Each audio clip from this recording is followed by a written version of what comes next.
Bem-vindos ao IBRAcast, o podcast do IBRAC.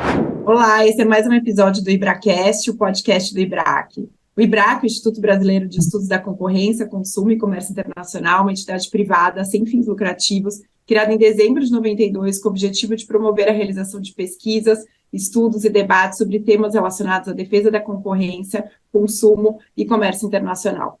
O Comitê de Relações de Consumo, um grupo coeso, unido, com abertura ao diálogo com todo o Sistema Nacional de Defesa do Consumidor e associados, e com grande representatividade e credibilidade nas relações de consumo, pensou nesse podcast.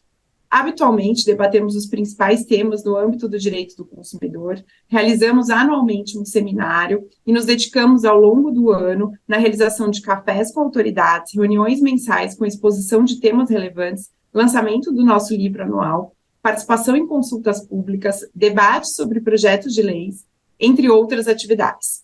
Nesse sentido, o Comitê desenvolveu o projeto Diálogos com o Sistema Nacional de Defesa do Consumidor. E nesse episódio, a gente vai contar com o nosso amigo Vitor Hugo do Amaral. Vitor Hugo é o atual diretor do Departamento de Proteção e Defesa do Consumidor. É doutor em Direito no programa de pós-graduação em Direito pela Universidade Federal do Rio Grande do Sul. Professor e autor de inúmeras obras na área do direito do consumidor, publicidade, consumo, superendividamento, entre inúmeros outros. Foi coordenador geral de estudos e monitoramento de mercado e foi diretor do Brasilcom. Para esse episódio, contamos com Lúcia Ancona Lopes, conselheira do IBRAC, sócia do Magalhães e Dias Advogados, e Lucas Simão, coordenador de Relações Institucionais do Comitê e sócio do Pinheiro Neto. Passo a palavra para vocês. Boa tarde, doutor Vitor, muito obrigado. Eu referendo aqui o que a doutora Fabiola falou, é um prazer, uma honra, uma satisfação tê-lo conosco aqui, motivo de muita alegria e honra para o IBRAC e para o nosso comitê em especial. E para a gente ter bastante tempo para ouvi-lo, porque a gente tem um tempo curto, mas gostaríamos muito de ouvi-lo, já vou direto para a primeira pergunta aqui. E é uma pergunta um pouco, talvez até da sua experiência pessoal e dos temas que estão tratando, porque nós aqui acompanhando a sua trajetória somos testemunhas do seu envolvimento em dois temas super importantes e relevantes, que são o combate ao racismo e ao superendividamento. E, inclusive, com a nota técnica de maio de 2023, que foi muito comemorada envolvendo esse tema.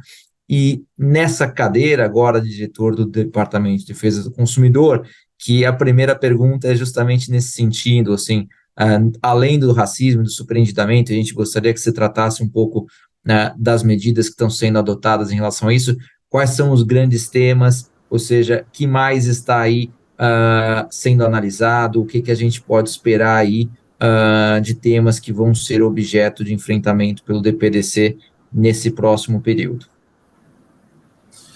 Bom, quero então agradecer, dizer que é uma honra esse convite, né? Antes de tudo aqui, eu estou entre amigos, quero cumprimentar, saudar e abraçar, mesmo que nesse espaço digital aqui, a Fabiola, a Lúcia e o Lucas, né? Eu poderia trazer uma diversidade de falas a partir de espaços diferentes na defesa do consumidor, né? E falar de direito do consumidor, o que para mim é algo que antecede o próprio direito do consumidor, a defesa do consumidor, mas nós falamos de sociedade de consumo, né, Lucas? E a sociedade de consumo ela tem várias vertentes. A gente fala como consumidor, a gente fala como direito do consumidor, a gente fala como defesa do consumidor, que são coisas diferentes, a gente fala como relação de consumo, né? Eu tenho dito, acho que não existe o lado do consumidor e o lado do fornecedor, mas sim o lado do equilíbrio da relação de consumo, né? Estamos todos buscando esse equilíbrio. E, evidentemente, aqueles fornecedores que não atuam diante do atendimento do Código de Defesa do Consumidor, das premissas que estabelece um equilíbrio, a harmonização dessas relações, aqueles que vão ser definidos como autores de práticas abusivas, precisam ser penalizados sim, né? Precisa ter aí a mão do Estado diante dessa situação, mas essa situação é uma questão de exceção, né? E aí quando você me traz a pergunta em relação a quais os temas que são hoje mais importantes, como que a Senacom estrutura essa questão que envolve o reconhecimento de uma vulnerabilidade em razão da cor da pele, né, em razão de gênero. Isso nos remete à própria criação do Código de Defesa do Consumidor.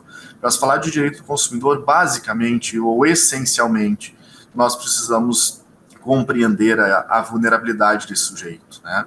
E essa é a estrutura do código, essa é a estrutura de um discurso de direito do consumidor desde 1962, quando nós temos aí o emblemático e já repetido discurso do então presidente Kennedy, quando ele entona ao Congresso americano a frase "somos todos consumidores", né? E essa é uma grande verdade.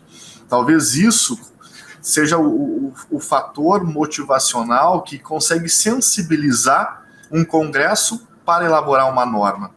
Eu tenho presenciado, por exemplo, Lucas, as audiências públicas no Congresso, que a Senacom é chamada, eu que tenho feito.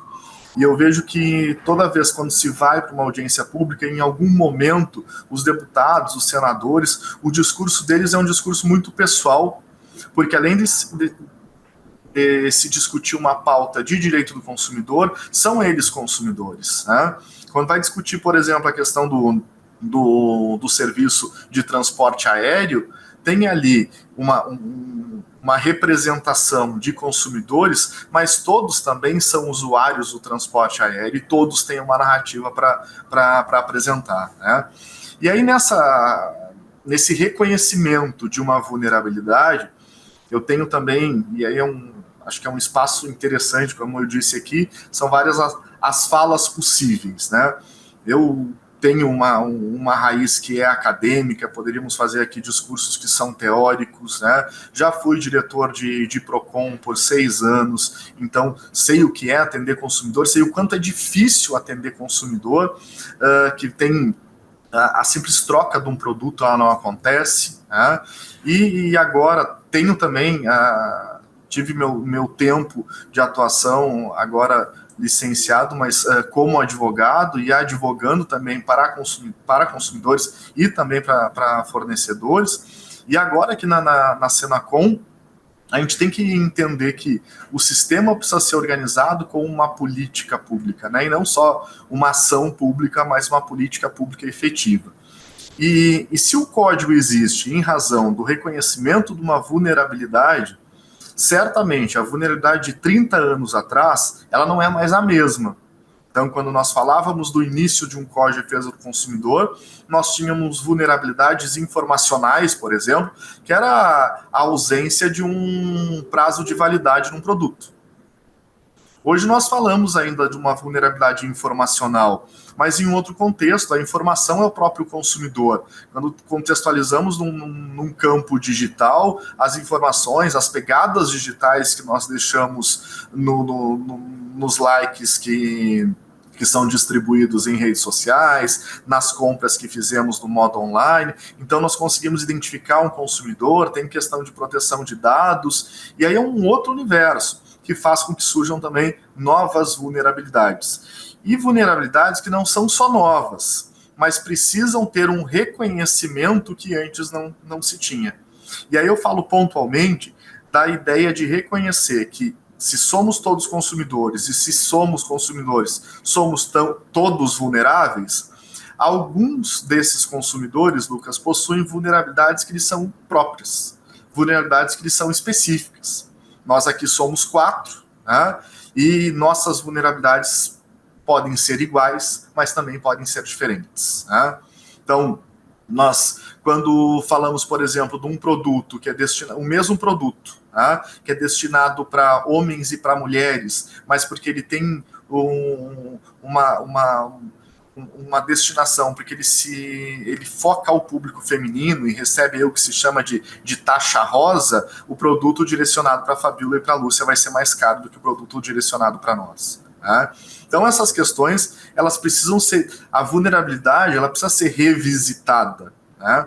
Muito tem se dito aí que a vulnerabilidade não é mais a mesma, de fato não é, porque agora nós falamos de uma vulnerabilidade que é digital, de uma vulnerabilidade que é tecnológica, né, das questões que afetam as crianças em acesso às novas tecnologias, e pontualmente, quando nós temos consumidores que são discriminados em razão da sua cor de pele, nós precisamos ter um Estado que apresente a sua mão mais forte, um Estado que cumpra o que a Constituição Federal determinou no artigo 5º, inciso 32, né, que é o Estado promover a defesa do consumidor. Nós temos já mapeado mais de 70 ações judiciais julgadas e que envolve basicamente ou somente tratos a consumidores negros, né, em que foram abordados na recepção de um hotel, indicados para fazer a entrada pelo espaço de serviço, consumidores que foram abordados em estacionamento de shoppings quando estavam entrando nos seus veículos, foram abordados como se estivessem furtando o veículo, né? Consumidores negros que foram retirados de supermercados de uma forma extremada, vindo inclusive a óbito, né?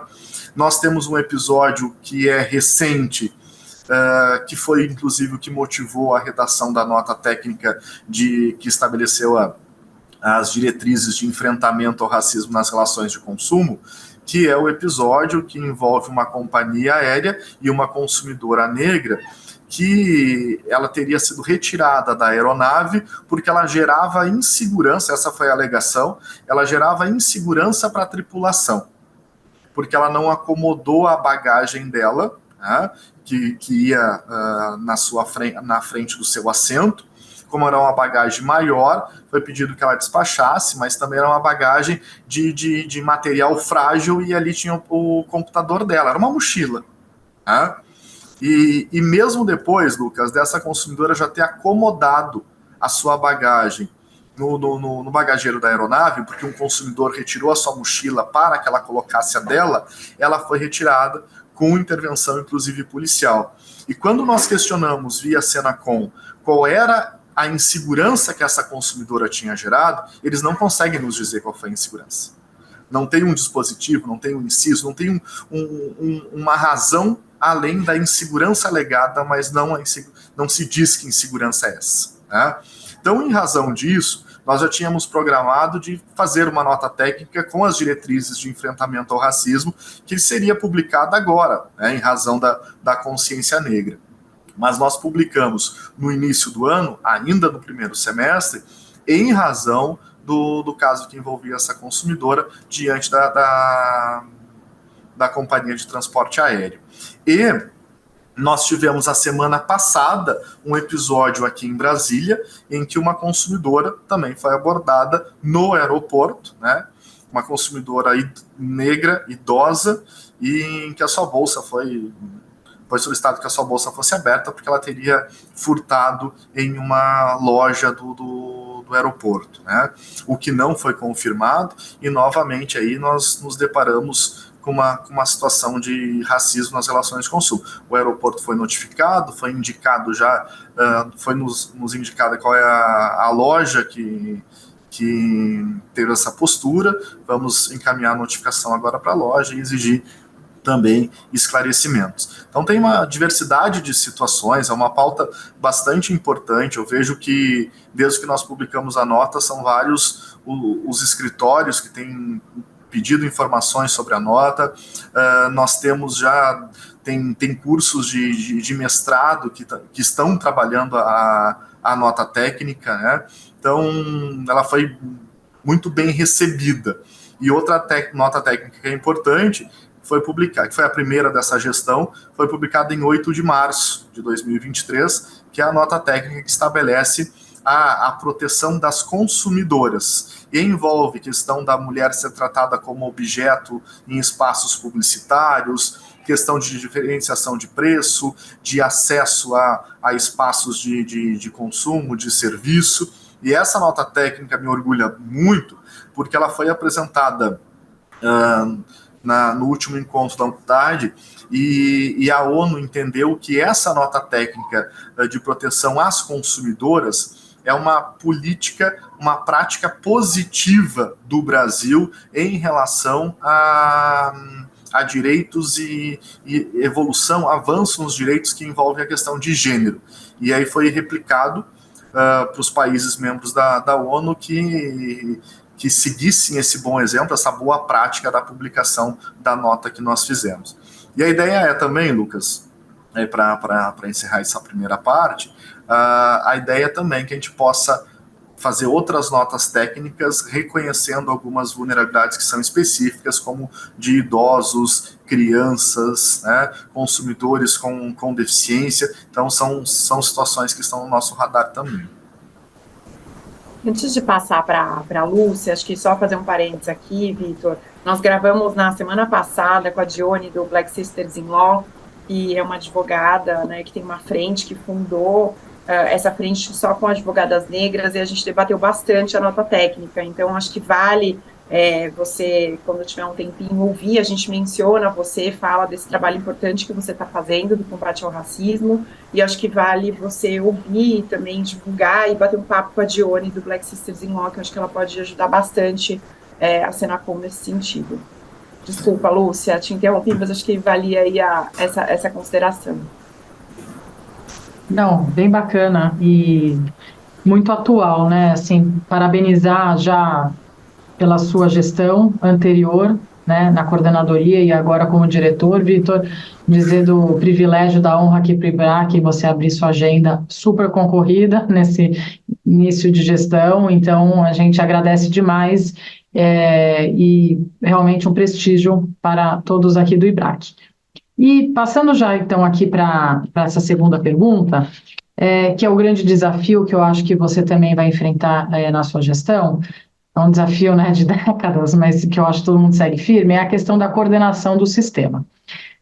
A gente gostaria de ouvi-lo, o que você imagina, pensa em relação do diálogo que tem havido entre os diferentes órgãos de defesa do consumidor e a Senacom, né, como a entidade federal que coordena todo o sistema, e ouvir, em especial, em relação como vocês imaginam eventuais conflitos que possam surgir sobre os mesmos fatos, se existe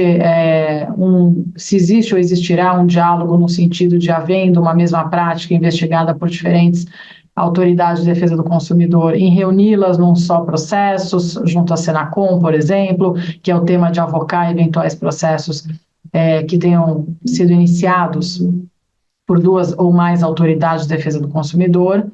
Até me ocorreu agora que na 123 Milhas aconteceu isso, né, e também um tema muito problemático, acho que a mobilização nacional foi necessária, e tantos outros que às vezes acontecem em que a gente tem muitas autoridades investigando o mesmo tema, o mesmo fato. Então, como você imagina isso? E também falar um pouquinho em relação à questão da interação entre a Senacom e as agências reguladoras, né? Em particular, né, acho que a Anvisa, a própria Anatel, o MAPA, enfim, como é que vocês imaginam essa interação? Acho que essa interação já existe, se existe alguma perspectiva de novos relacionamentos ou dar um enforcement maior a essa coordenação, porque os temas também têm sobreposição muitas vezes, e ouvi-lo então sobre a questão, né, dessa situação aí do sistema, dos bis in idem, que os advogados sempre falam, olha, nós temos que defender uma mesma empresa em diferentes esferas. Eu sei que isso é difícil, porque a competência é concorrente, mas como você imagina na sua gestão uma coordenação maior? Como é que está também o tema da interação com o sistema como um todo? Muito obrigada e, novamente, uma honra para a gente aqui ouvi-lo. Bom, Lúcia, obrigado pela pergunta. Acho que ela, certamente, como você bem pontuou aí, se não for certamente é um dos principais desafios, né? Mas eu pontuaria que é o desafio, não só do Departamento de Proteção e Defesa do Consumidor, mas da Senacom um todo, né? A Senacom, ao mesmo tempo que ela coordena o Sistema Nacional de Defesa do Consumidor, ela tem uma coordenação que não envolve uma subordinação, né? E aí, quando a gente fala de coordenação sem existir uma hierarquia, fazer esse sistema integrar e agir de forma coordenada, ele se torna mais difícil. Como eu dizia também no início da minha fala, eu já tive em outros espaços no Sistema Nacional de Defesa do Consumidor. Né? E representando, por exemplo, sendo diretor de PROCON, sendo membro de Comissão de Defesa do Consumidor na OAB, eu estava no sistema. Né? E existe algo que, quando eu cheguei aqui na Senacom, e eu tenho repetido isso nas nossas reuniões com o sistema, nós já fizemos 3 reuniões esse ano e vamos para a 4ª reunião agora de fechamento do primeiro ano de gestão, dia 11 e 12 de dezembro de 2023. Né? E eu tenho dito para o sistema que existe algo equivocado, porque a Senacom coordena o sistema, mas, de certa forma, parece que a Senacom não é o sistema. Né? A Senacom coordena um sistema que ela não está inserida. E isso precisa ser entendido, que essa coordenação ela tem que ser articulada. Nós recebemos aqui de forma reiterada PROCONs, Ministério Público, em uma das nossas últimas reuniões, e é sempre um pedido à Senacom. Uma das nossas últimas reuniões eu inverti a pergunta, eu disse assim, eu gostaria de saber como vocês podem ajudar a Senacom, porque a Senacom é sistema. Né? Então, tem uma questão, uma passagem que eu gosto muito do professor Marcelo Sodré, quando ele questiona a própria existência de um Sistema Nacional de Defesa do Consumidor. Né? Então, se nós temos um sistema, acho que a grande pergunta é essa. Qual é a interação com o sistema, como coordenar um sistema, mas acho que antes de tudo isso, Lúcia, nós temos um Sistema Nacional de Defesa do Consumidor. Nós temos órgãos, nós temos entidades que fazem parte desse sistema. Agora, eu acredito que para falar em sistema, nós precisamos coordenar o sistema. E quando eu digo coordenar, não é a atribuição da Senacom, a atribuição simplesmente da coordenação, mas ele estar coordenado com a Senacom. Né? Existiu uma coordenação prévia em razão de pautas, de interesse. E aí, olha o que dá para pontuar também como um grande desafio. Porque o sistema é gigante. Em um país que é gigante. E por essa característica, pela a imensidão que é tanto o sistema quanto a extensão territorial do país, nos traz uma série de diferenças. Então, o sistema estadual do Acre tem as suas particularidades, que não são as mesmas discussões, algumas sim, mas nem todas, do sistema estadual de São Paulo. Né? Então, identificar as particularidades do sistema e discutir com um sistema que é completamente heterogêneo. Porque as pautas dos PROCONs são umas, as pautas do Ministério Público são outras, as pautas da Defensoria também são outras, algumas, como eu disse, são comuns, mas via de regra, cada um desses órgãos, né, cada um desses membros do sistema, atuando em suas competências, em suas pautas, que todas são legítimas. Né? Também, quando se fala de PROCONs, tem uma troca de gestores, né, que ela é mais constante.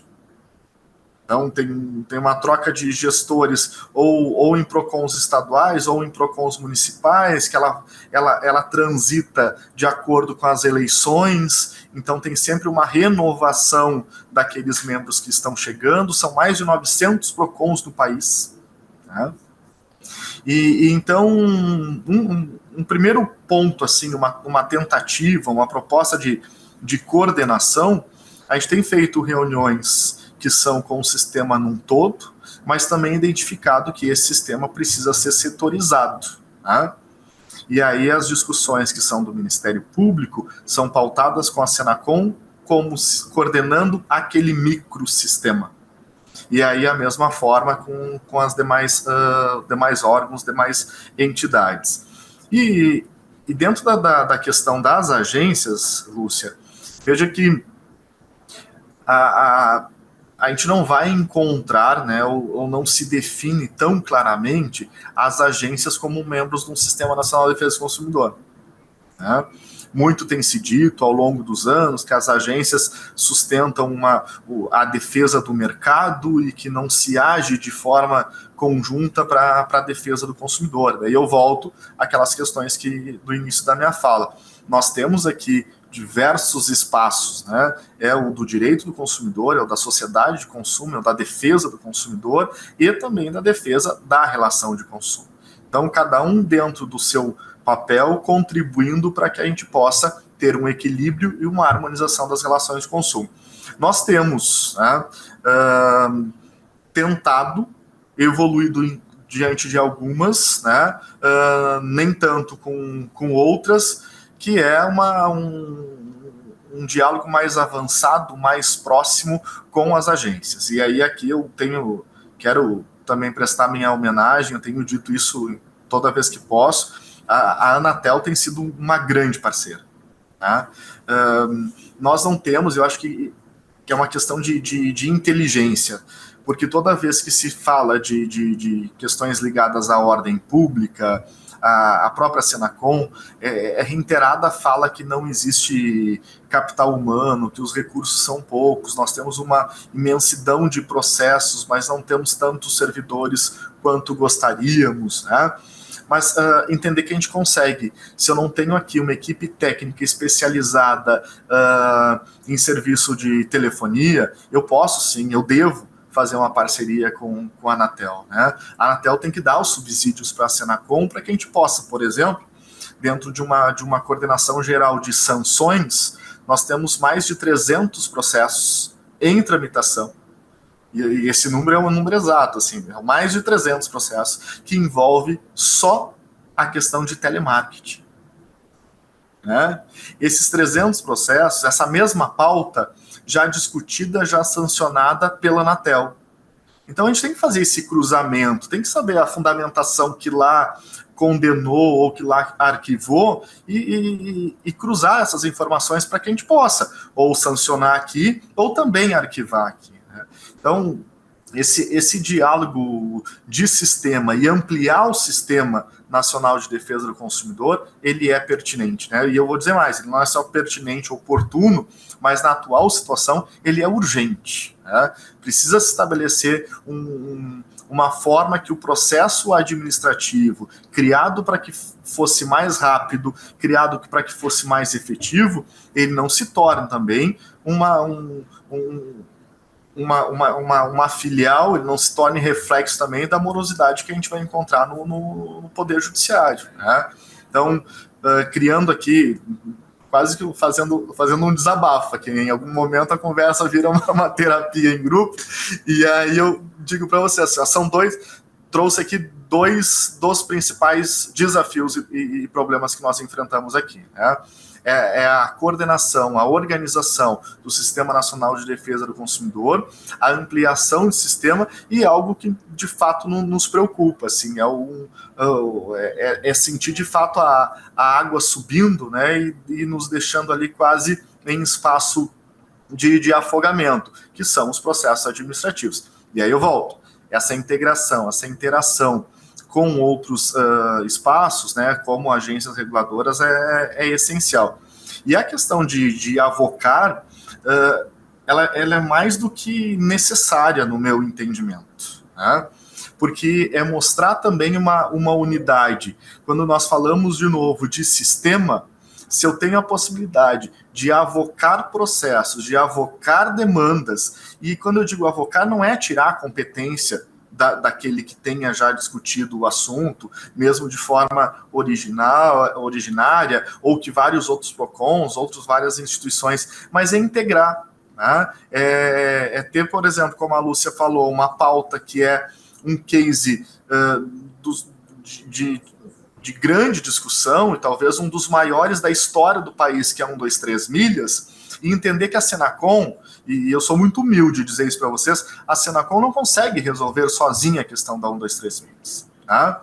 Não consegue por quê? Porque nós chegamos numa situação em que tem um processo de recuperação judicial que demanda uma diversidade de credores, é também algo que a gente precisa obrigatoriamente pautar como uma nova forma de negócio que precisa ser entendido, né? Não é simplesmente uma agência de viagem, não é uma venda de passagem, mas é uma venda de passagem que que se paga com milhas, e aí tem que entender esse serviço, esse mercado de milhagem, esse mercado também de uma agência de viagem que é um virtual, como que isso é regulado no ambiente da defesa do consumidor, como que isso é regulado como agência no Ministério do Turismo. Então, avocar competência é mais do que simplesmente chamar um processo para si, é mais do que dizer que essa pauta é minha, né? Mas é integrar, não é tirar a pauta de quem originalmente começou, mas continuar a discussão com aqueles que estão integrados no sistema, né, Lúcio? Eu acho que esse é o caminho mais lúcido quando nós temos situações que são de extrema complexidade, né? Como é o caso aí da 123 Milhas. Eu acho que você tem uma pessoa que pode cumprir esse desafio, ou melhorar, porque realmente é um desafio de muitas gestões. Ouvindo você assim, Vitor, assim, é você, porque eu acho que você tem um olhar, como você falou, que às vezes avocar, a pessoa fala, pô, vai tirar minha competência, vai arrancar o processo de mim, a Senacom quer ser melhor do que... Não, a Senacom quer integrar, né? E quer fazer isso de forma coordenada, como você falou. Tem que coordenar, e não basta dizer que é coordenador sem estar todo mundo junto, integrando esse sistema. E, de fato, o Marcelo tem um livro, né, sobre o sistema, e é realmente algo muito complexo ainda aqui no Brasil, dadas as dimensões territoriais e de quantidade de órgãos que a gente tem no país. Mas eu, assim, fico muito, muito animada, assim, com as suas palavras e certa de que realmente você está no caminho, um caminho muito bom, que eu acho que vai ser bom para todo o mercado, para o consumidor, para os órgãos, e espero que esse desafio se desenrole. Depois dessa terapia conjunta, a gente faz aqui também, é bom porque a gente reverbera essa terapia, vai acalmando os ânimos do outro lado também, faz terapia lá com os fornecedores. A terapia ela tem uma razão de a gente sair acreditando, né? Com fé, refletindo. Com fé. Então, pelo menos é o que a gente está fazendo aqui. E nós vamos reverberar, então, essa terapia ajuda. Isso. E você sabe, assim, Lúcia, que quando a gente fala de sistema, uma questão também que eu tenho repetido é que a gente tem que entender que dentro desse Sistema Nacional de Defesa do Consumidor existem vários, e precisamos identificar, microsistemas. Tá?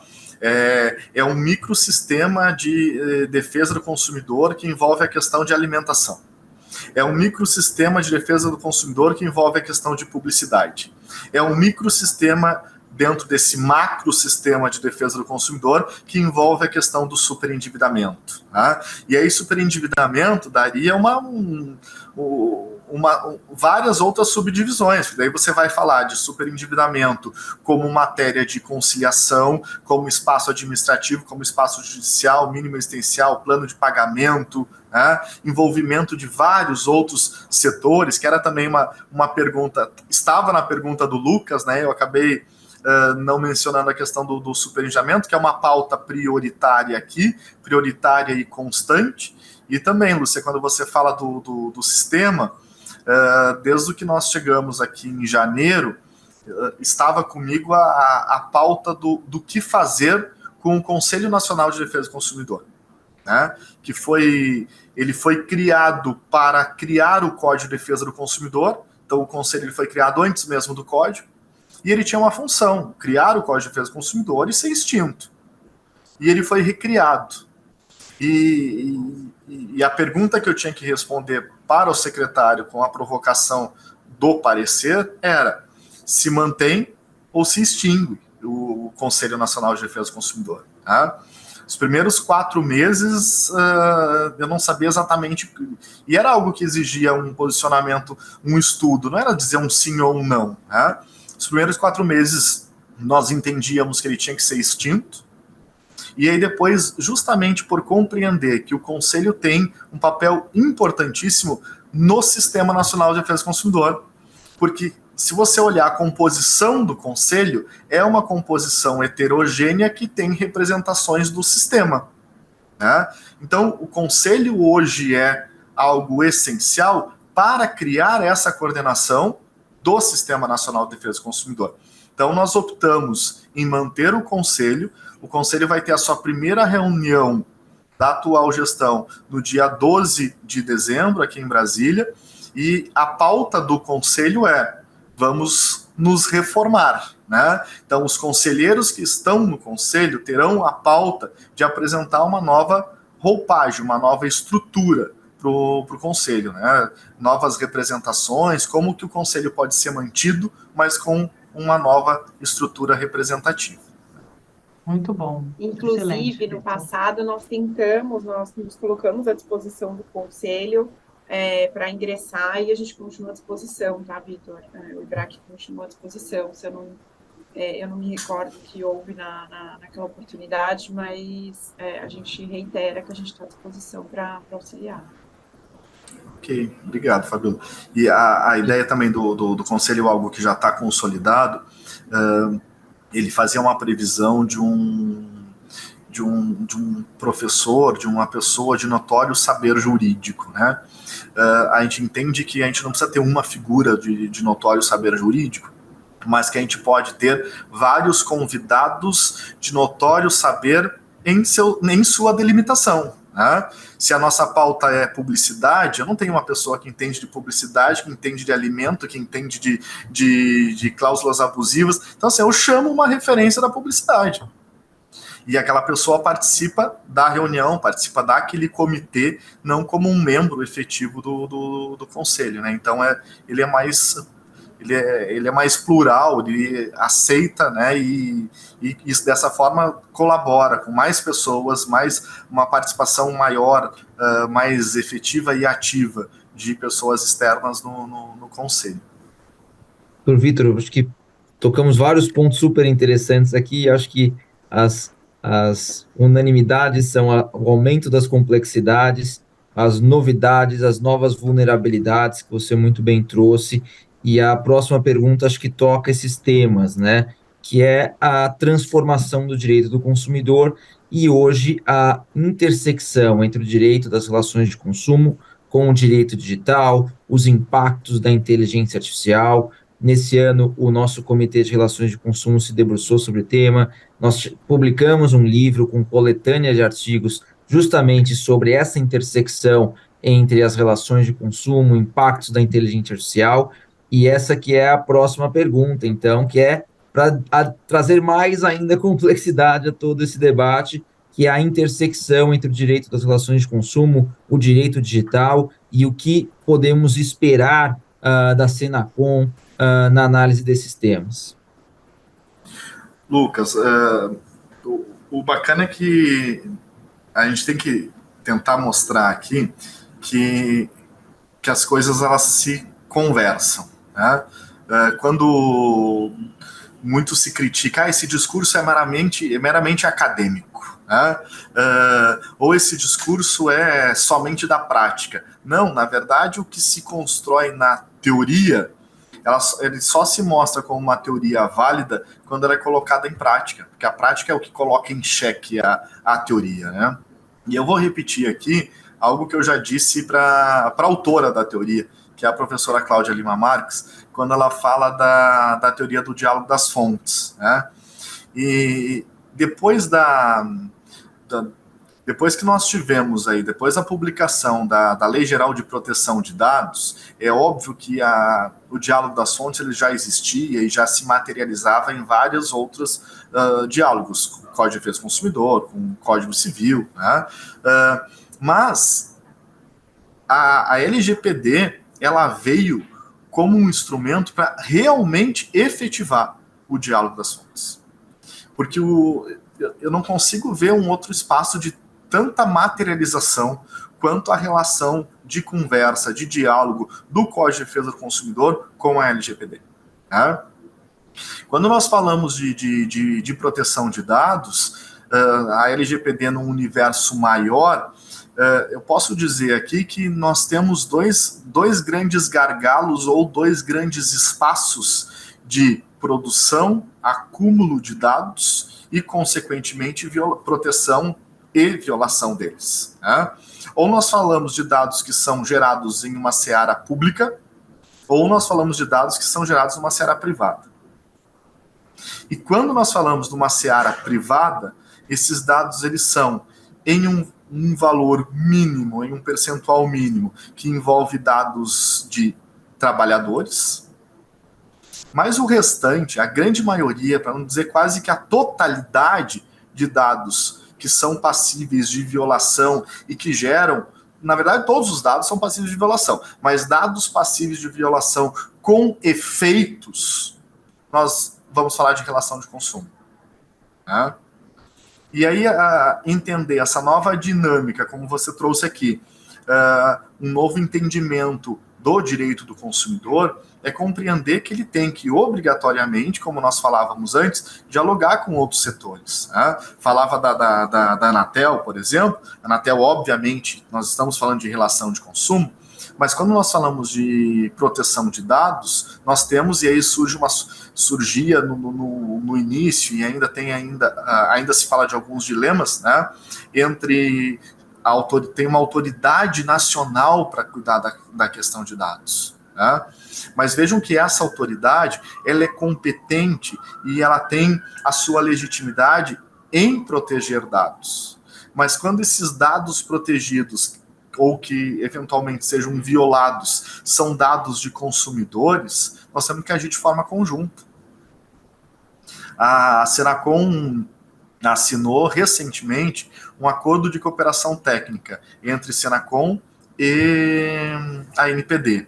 E esse acordo é justamente para que a gente possa ter decisões que são, novamente, como eu falava antes, decisões que são compartilhadas, decisões que nós, há pouco, tem aqui, acho que uns 15 dias, notificamos algumas redes de farmácia em razão do pedido, quando o consumidor chega no caixa para fazer o pagamento, solicita-se o CPF desse consumidor, e nós temos aqui uma série de denúncias e já também matérias avançadas de comprovação, que o indicar aquele CPF deixa um radar, né? Deixa um rastro aí de quais são os medicamentos que a Fabiola toma. E aí eu consigo ter, inclusive, numa transição de dados, numa violação de dados, um plano de saúde que se interessa em saber quais são os medicamentos e quais são as possíveis doenças que a Fabiola pode ter, né? Uma questão que envolve também seguradoras, uma questão que vai envolver os próprios laboratórios de medicamento. Então, essa notificação foi encaminhada, a resposta chegou, e é uma resposta que está sendo analisada, não só pela área de sanções da Senacom, mas pela área de sanções da Senacom e pela expertise que é da NPD, que é a questão de violação de dados, né? Nós temos recebido também aqui das respostas de notificações que vem, diz assim, informamos tais itens. Item tal, da linha A a B, não vamos responder porque trata-se de proteção de dados. Aí nós encaminhamos o questionamento para a NPD, que diz, não, esses dados em matéria de solicitação da Senacom, eles podem ser repassados, eles devem ser repassados.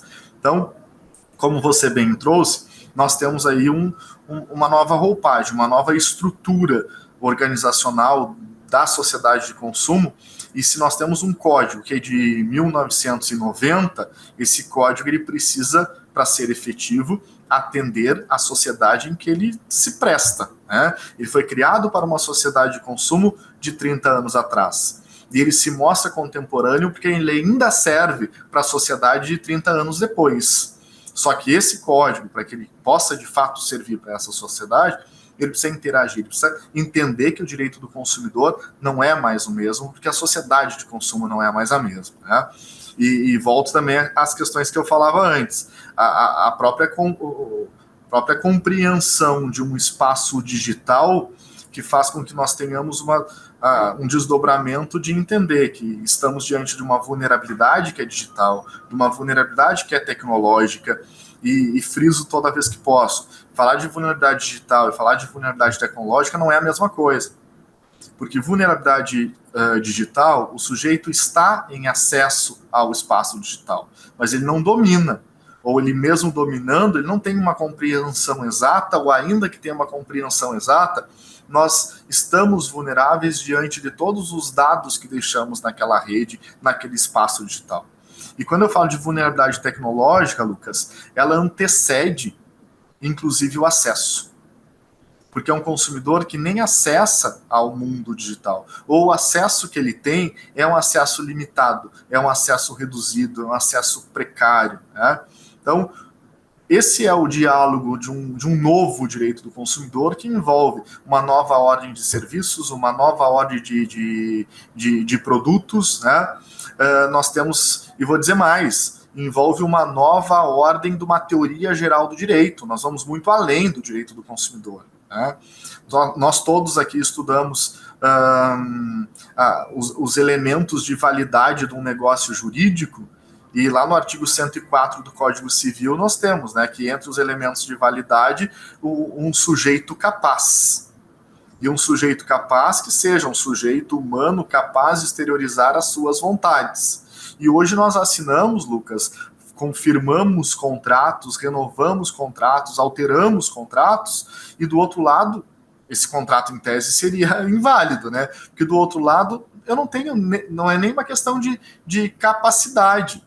Eu tenho do outro lado algo que não é nem um sujeito, que é uma inteligência artificial. Então nós começamos a pontuar, e eu não estou dizendo que isso é inválido, mas é repensar os elementos que compõem a validade de um negócio jurídico. E quando nós chegamos no direito consumidor, para ver o quanto a teoria e a prática precisam estar associadas. Porque quando nós chegamos no direito do consumidor, estudamos também lá nos bancos da graduação, não é nenhuma tese de doutorado, mas quais são o que compõe uma relação de consumo? Elementos objetivos e elementos subjetivos, né? Os objetivos eu tenho aí o consumidor e o fornecedor, e nos subjetivos eu tenho o produto e o serviço. E eram coisas estanques, coisas separadas. O consumidor adquire do fornecedor um produto, ou o consumidor adquire do fornecedor um serviço. E agora nós temos um produto e um serviço que é híbrido, um produto e um serviço que é misto. Porque não adianta eu ter o produto aparelho celular se nele não estiver o serviço de telefonia. De nada me adianta o serviço de telefonia se não tiver um produto celular. Então, isso é um exemplo muito embrionário, porque se nós formos para questões mais avançadas, né, com a inteligência artificial, com a possibilidade, e olha como as coisas vão se cruzando aqui, né, falando vai vindo um turbilhão de informações, mas a própria questão da proteção do consumidor vulnerável e considerar essa vulnerabilidade também pela questão racial, eles estão sendo aprimorados, mas os veículos autônomos, a inteligência artificial de alguns veículos autônomos, eles não reconhecem, eles não fazem a leitura de uma pessoa negra quando ela passa na frente do carro, né? Então nós temos aqui uma discussão que é extremamente avançada, porque estamos falando de uma inteligência artificial, de um veículo autônomo, mas a gente volta a um processo que é básico, que é entender a vulnerabilidade do sujeito consumidor. E ainda discutir num país como o Brasil, né, que 53% da população é considerada uma população negra, discutir questões que são básicas, como a proteção dos consumidores em razão da discriminação racial, do racismo nas relações de consumo. Eu ia fazer, Vitor, antes até de eu fazer a última pergunta, queria só puxar um gancho nisso que você falou, muito interessante sobre a questão dos negócios, né? Eu concordo com você, não é que é inválido, mas é uma nova forma, você está falando com uma máquina, eu acho que a gente tem que refletir.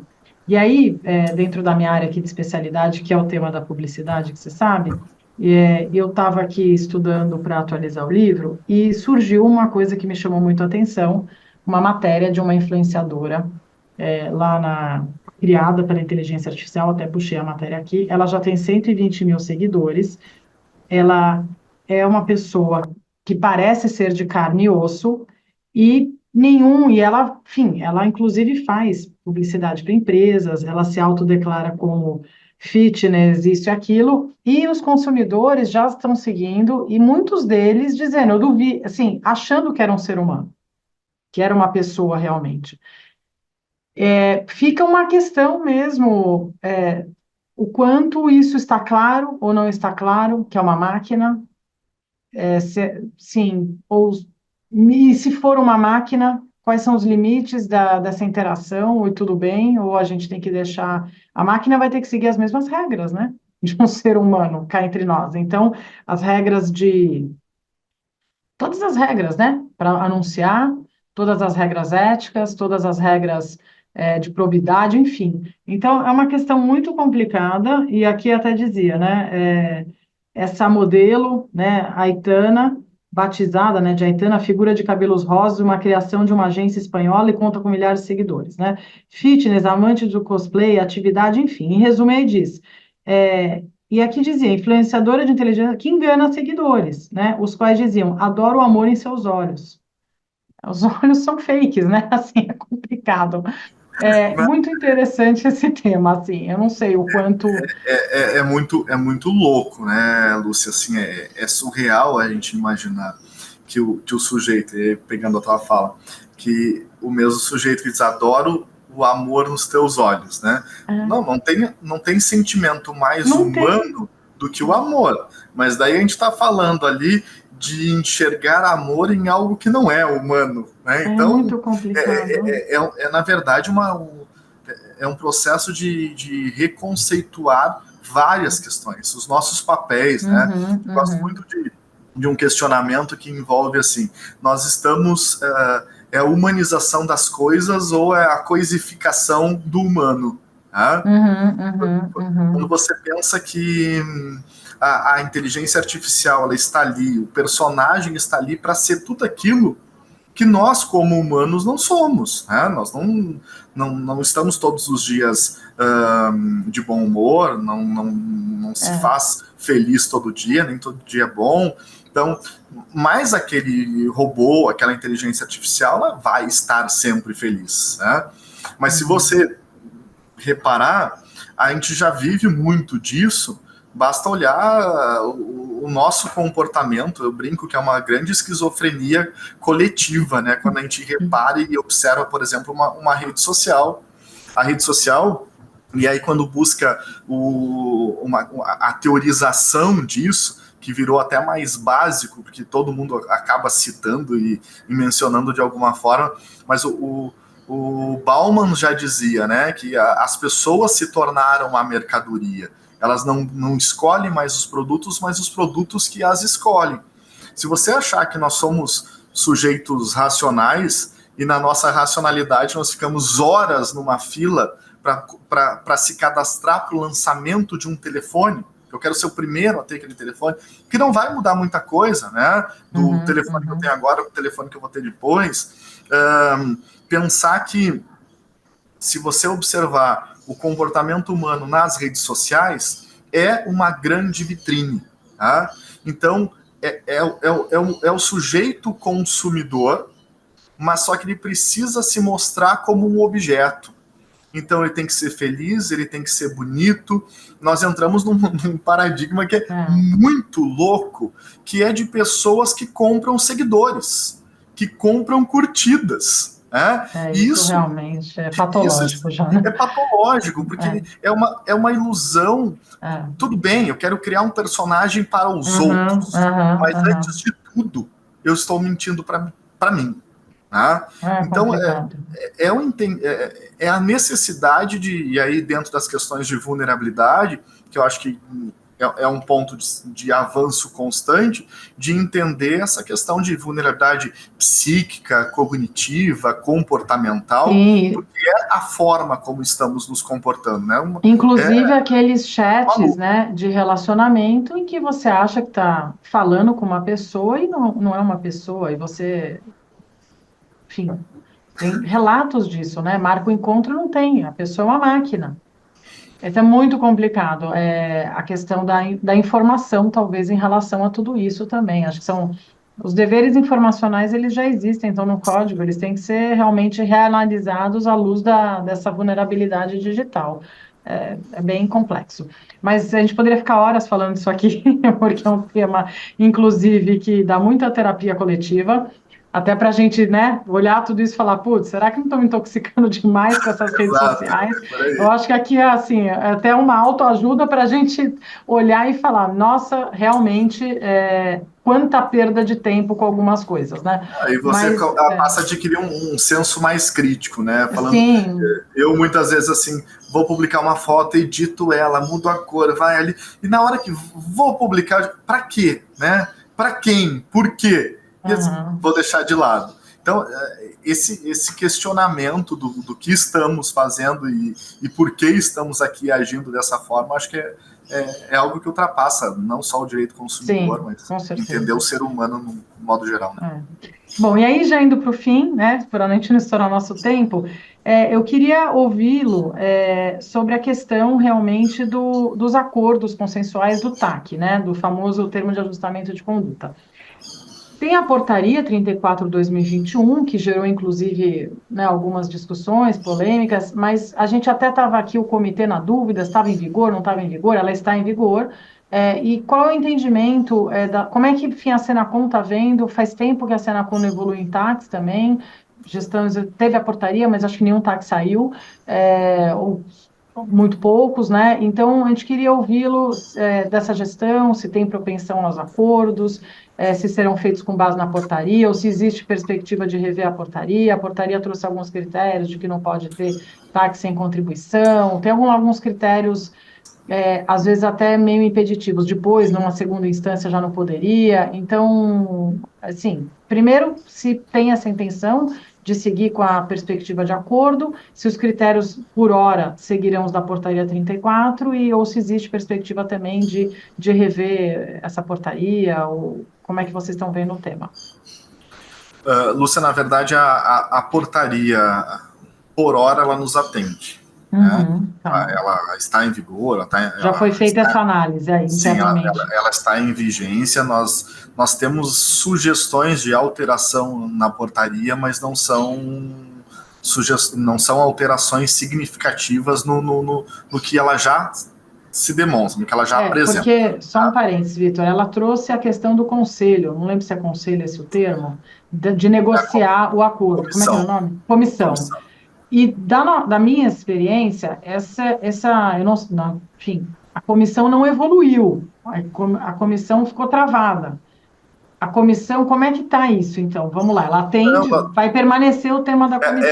Aquelas questões, né? Às vezes eu fico brincando eu digo para o secretário que uma das coisas que mais tem me provocado ira, assim, é quando alguém diz assim, nossa, a Senacom não tem feito muita coisa.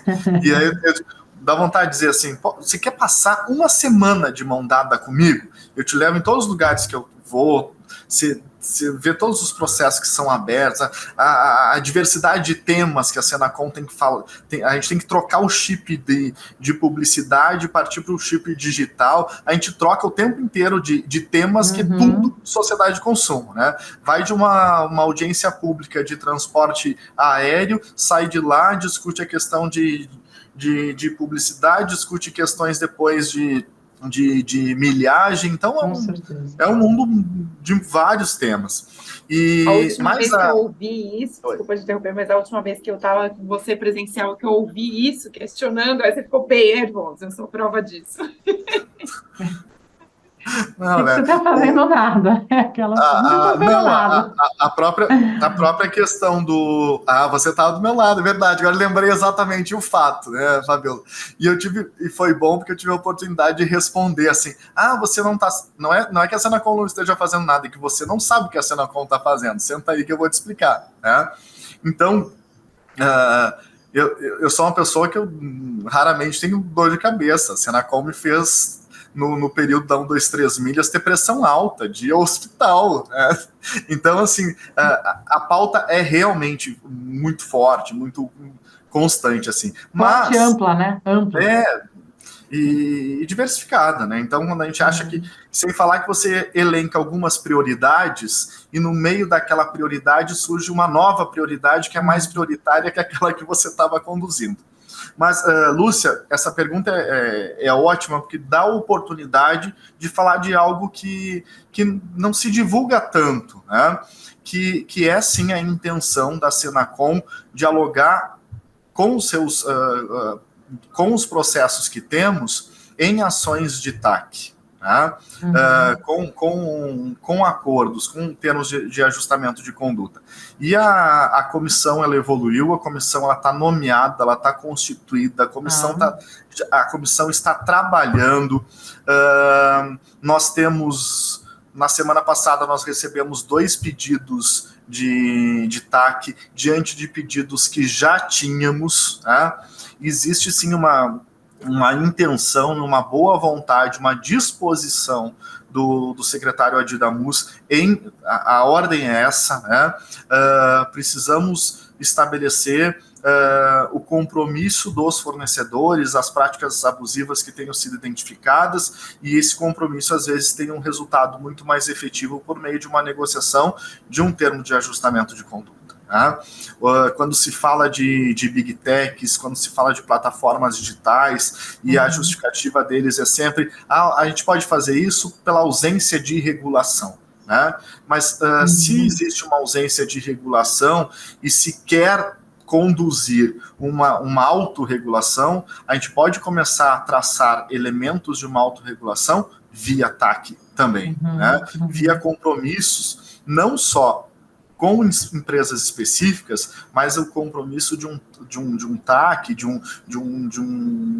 a gente tem chamado e tem pensado aqui num instrumento que a gente tem denominado de um acordo de boas práticas com setores. Tá? Nós estamos dialogando, e aí tem algumas questões, né, que a questão do TAC da comissão envolve sigilo, mas nós estamos sim dialogando com os setores que envolvem plataformas digitais, nós estamos dialogando com o setor das empresas aéreas, isso não é num formato de TAC, então, inclusive é uma agenda pública, mas agora nós temos no dia 5 de dezembro uma reunião com a Associação Brasileira de Empresas Aéreas e todas as companhias que atuam no país, para discutir questões diversas, né? Desde de redução de preço de passagem aérea à qualidade da prestação de serviço. Ótimo, muito bom saber